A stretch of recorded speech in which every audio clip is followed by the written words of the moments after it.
celebrating 30 years of phenomenal trend forecasting. Here's Gerald Celente with today's trends in the news. Hi, this is Gerald Celente. It's Friday, September 6, 2019. And here are some of today's trends in the news on the market front. It's a happy, happy day. Over there in Asia, they're up. Over there in Europe, they're up. Over there in the United States, bip, they're up a little bit. Gold, bada boom. Silver, boom, boom, boom, down over 3%.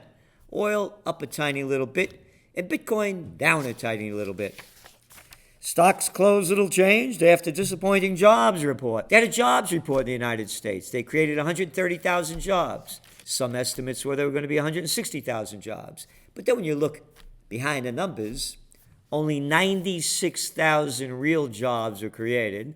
A lot of those temporary, and the rest were the government. Yeah, the Census Bureau. Well, they got no census, one or the other, but that's what created the larger number of jobs. So the job slowdown is real. It's not big, but it's real. So what else happened? Fed Chairman Jerome Powell said today, that the central bank will act as needed to sustain the current economic expansion. And other forecasts? On the oil front, demand went down. So, they still say that oil prices are going to go up a little bit, but we say where they're at is about it. And gold went down. Now, remember, the markets looked at Powell's statement as a positive. Gold looked at it as a negative. They said, hey, he may not lower interest rates as much as they want. But gold needs to be corrected. It had a sharp run-up since I made the gold bull run forecast on June 6th. And you know what I've said. Remember, it's now at around $1,500 an ounce. That's still really high. I said it could go down to around $1,390. That's still a big boost up. So that's where we're at with it. Silver took a bigger hit. So what else do we have over here? A slowdown in U.S. business formation poses a risk to the economy. This is a very important story. Between 2007 and the first half of 2019, applications to form businesses that would likely hire workers fell 16%. In addition, smaller companies account for roughly 85% of all hiring, making them an entry point for most workers into the workforce. A decline in the creation of new companies results in fewer companies competing for workers, a trend that generally slows growth payment. That's why when we look at these job numbers today, the wage increases barely kept up with real inflation. As a matter of fact, with real inflation numbers, it's down. Just 20% of the surveyed business owners said they felt that Trump's 2017 tax cuts would increase their company's growth. The economy now includes 116,000 less construction companies than it did in 2007. I'm mentioning that because the Greatest Depression, the crash came from the bottom. Those subprime mortgages. Everywhere you used to drive, you used to see these prefabricated houses, half of them on trailers, and another half following them. Construction jobs are way down. The subprime, again, from the bottom it fell. This time it's going to collapse from the top because that's where all the money is. And as you know from the data I've been reading to you, the luxury sector going down one after another.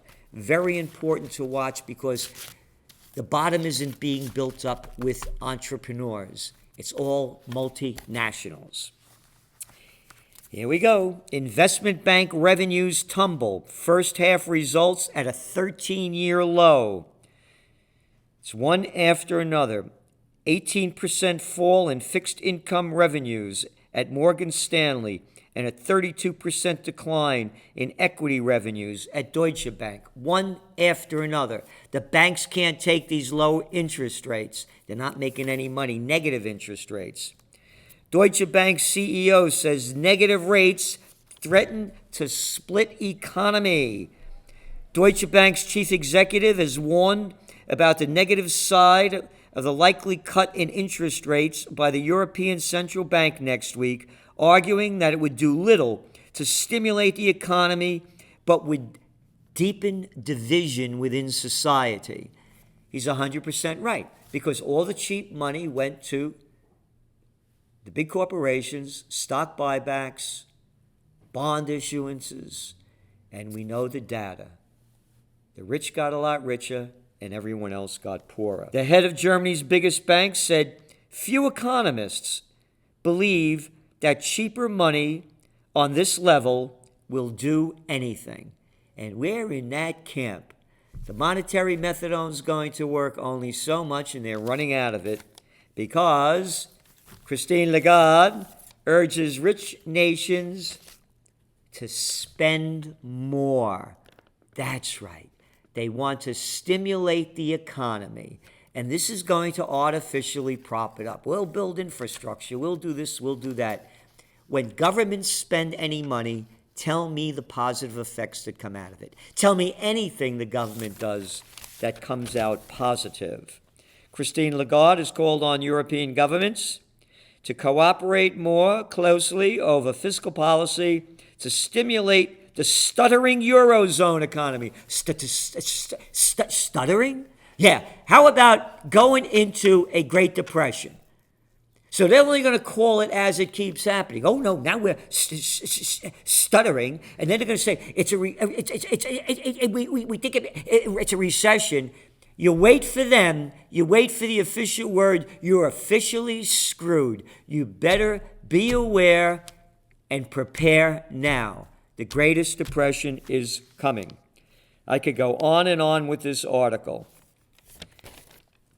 China auditors sound alarm on local government debt. All right? Provincial auditors across China are sounding the alarm over a prospect of $600 billion worth of local government debt maturing that they won't be able to pay off. India households tighten belts as economic gloom deepens. Big story here. Economic gloom. Why, those gloom and doomers?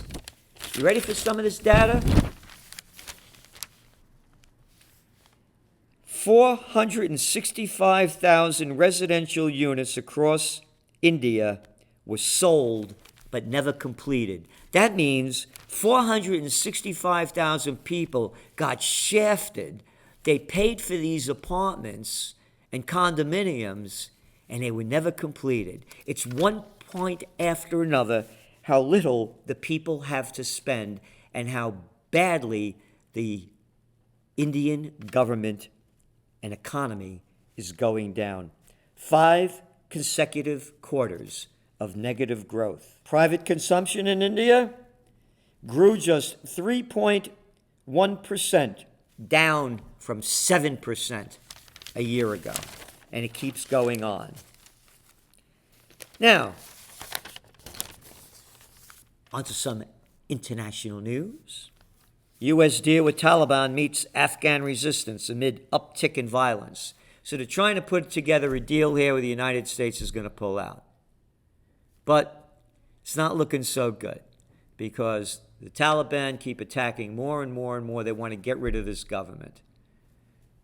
The peace plan will bring no peace at all. All it will do is bring more chaos into Afghanistan, thanks to the United States and its coalition of the killing. So the Taliban will probably be back in control within a couple of years. I'm not saying good or bad, right or wrong, because they got a corrupt government over there anyway. And the bottom line, it's none of my business. And of course, it's none of my business what goes on in any country other than our country. But the bullshit of it all is how we're democracies and they're terrible peoples. How about this one? How about for the UK, or maybe the you-know-what-K? UK court backs police use of facial recognition technology. Campaigners challenging the use of facial recognition technology by UK police force have lost a court battle in the first case of its kind to be considered anywhere in the world. We got these little detectives looking at us, following us. We're going to arrest them. We got them on this. What kind of freedom is this? They listen to everything that you say. They have facial recognition. They're watching us all the time. Freedom, and then these sick politicians have the nerve to say, we're going to bring freedom and democracy to that country. We'll slaughter 1 million people. It'll cost you a couple of $1 trillion, and the people buy the bullshit. That's right. Finland calls on European Union to foster better ties with Russia. Yeah, they're saying how important it is that Russia and the European Union work together. And the only issue they have is over the Ukraine and Crimea. But here's the way they report it, and this is why it's important, another trend tracking lesson, why you have to read the whole story. At the very last paragraph, but some EU states, including the Baltic states and Poland, have deep misgivings on any accommodation with Mr. Putin, given Russia's record of election interference. Total bullshit. Not one shred of evidence after 2 years of FBI, CIA, NSA intelligence, which is an oxymoron for the intelligence agencies because these morons have no intelligence. Not one shred of evidence. We believe we conclude, oh yeah, like Saddam Hussein had weapons of mass destruction, same catch, right? But that's the language that they use, and it goes on. They also said, because of Russia's attempted assassination of former Russian spy in the UK last year. There was absolutely no proof that Russia did anything to this third-rate guy and his daughter. And remember, this was the most deadliest poison ever invented. Hey, and the cat lived. So again, just more Bullshit. You got it. And what else do we have here? Wonderful. U.S. targets tanker captains in strategy to halt Iranian oil. 4 days before U.S. imposed sanctions on the Iranian tanker suspected of shipping oil to Syria. How dare they ship oil to Syria? We don't want to go in there. It's against our regulations, says the EU. The vessel's Indian captain received an unusual email from the Department of State's top Iranian official. Quote, this is Brian Hook. Did you ever see this guy? How about Captain Hook? Because this guy is just a nothing little losing, arrogant jerk, just like the rest of them. Or maybe you like Bolton. Hey, how about Pompeo? Anyway, I work for Secretary of State Mike Pompeo and serve as the U.S. representative for Iran. U.S. representative for Iran? What does the U.S. represent for Iran other than warfare, economic warfare? He goes on. The good news that he was saying was that the Trump administration was offering this captain several $1 million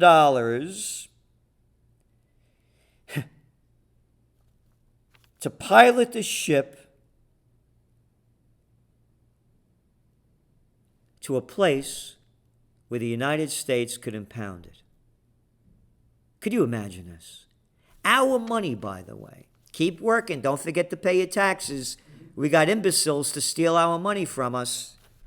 This story goes on and on. It's just totally disgusting. The language that they use and what they're really doing. Iran knows that the success of our pressure campaign depends on vigorous enforcement of oil sanctions, Mr. Hook said. We have collapsed Iran's oil exports in a short period of time. We are working very closely with the maritime community to disrupt and deter illicit oil imports. Illicit. This is economic warfare. But, hey, who cares? U.S. imposes sanctions on shipping network for Tehran. They don't stop. They're making it harder and harder. Again, when all else fails, they take you to war, because the war is heating up in the Middle East with Netanyahu running for election. And one report after another is coming out saying that he wants to instigate war against Iran. Again, when all else fails, they take you to war. As vote looms, Netanyahu's support ebbs, even in his party. Politics threatens to slow run of growth in Spain. Politics threatens to slow it? No, it doesn't. But they use politics as the example, just as they use trade wars. Again, no trade war going on in India, and I just read you all about what's going on in India with their economy. It's a global slowdown. This has nothing to do with politics. Spain's economy has begun to show signs of slowing. Consumption, in part, has fueled by government's decision to stimulate the economy. And they also raised wages. Kroger enters meatless market with its own patties. You know, those plant-based foods. Big business, going to grow continually. It's now estimated that by 2030, it'll be $85 billion. But in the real numbers, that's still very small. And there are negatives and positives. One of the negatives is a lot of this is soy-based. And in the United States, 93% of all the soybean crop, GMO'd. Oh yeah, hey, they just banned that in Germany, didn't they? But it's okay over here. Pentagon tried with diet and exercise, but troops aren't getting any thinner. You know, back in the old days, I remember the song, the Navy gets the gravy and the Army gets the beans, beans, beans, beans. Now they got all these fast food places operating, the military-industrial complex doing, all the dirty deeds together. Rather than in the old days, when you got drafted, you had to learn how to cook, you had to do all this stuff, so the guys were still slim and trim. But you look at the numbers over here. A new Defense Department study found, you ready for this? 22% of the Navy, roughly 1 in every 5, now quantifies as overweight? No, obese. Oh yeah, you'll put up a good fight. All right? The Navy's figures are the highest, but the study found striking rises in obesity rates in the other armed services as well, even though the Pentagon has rolled out one strategy after another in recent years to keep troops trim. You know why it doesn't work? Because the Pentagon is doing it. You guys can't win at anything, haven't won a war since World War II. Just a lot of arrogant, Absolute bullshit. absolute arrogant bullshit. You read the numbers over here and it keeps going on. Obesity negatively impacts physical performance and military readiness and is associated with long-term health problems such as hypertension, diabetes, coronary heart disease, stroke, cancer, and risk for all-cause mortality, end quote. Hey, one of our top trends for 2019, ready to explode. And we're paying for this. So, here's what I want the next presidential candidate to have. A fat tax. The more you weigh, the more you pay. I don't want to pay for this. They're eating crap.